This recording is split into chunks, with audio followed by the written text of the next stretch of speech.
സാമൂഹിക ക്ഷേമത്തിന്റെ പ്രതിരൂപമാണ് ലോകമാത അഹല്യാബായ് ഹോൾക്കർ എന്ന മുൻ കേന്ദ്രമന്ത്രി സ്മൃതി ഇറാനി. നൂറ്റാണ്ടുകൾക്ക് മുൻപേ സുസ്ഥിര വികസനത്തെ അഹല്യാബായ് ഹോൾക്കർ പുനർനിർവചിച്ചതായും സ്മൃതി ഇറാനി പറഞ്ഞു.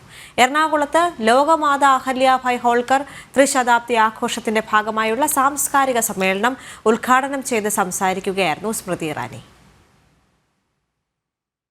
ലോകമാത അഹല്യാബായ് ഹോൾക്കർ ത്രിശതാബ്ദി ആഘോഷ സമിതിയുടെ നേതൃത്വത്തിലാണ് മഹാശോഭായാത്രയും സാംസ്കാരിക സമ്മേളനവും സംഘടിപ്പിച്ചത്. എറണാകുളം മറൈൻ ഡ്രൈവിൽ നിന്നും ആരംഭിച്ച മഹാശോഭായാത്രയോടെയായിരുന്നു പരിപാടിക്ക് തുടക്കം. റാണി അഹല്യാബായ് ഹോൾക്കറുടെ വേഷധാരികളായ 300 ബാലികമാർ, മറ്റ് കലാരൂപങ്ങൾ എന്നിവ മഹാശോഭായാത്രയിൽ അണിനിരന്നു.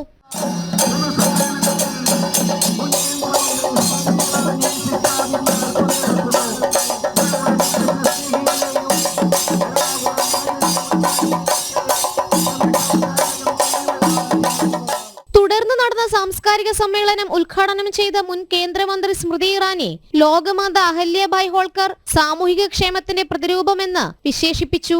Under the aegis of Lokmata Ahilyabai Holkar Tricentenary celebration, we come together to pay homage to a lady who was called the philosopher Queen of India, to a woman who was saintly in her disposition, to a ruler who redefined social welfare, and a young girl who made a promise to make the future bright and better for everyone she knew, for she believed her life was a service to her dharma.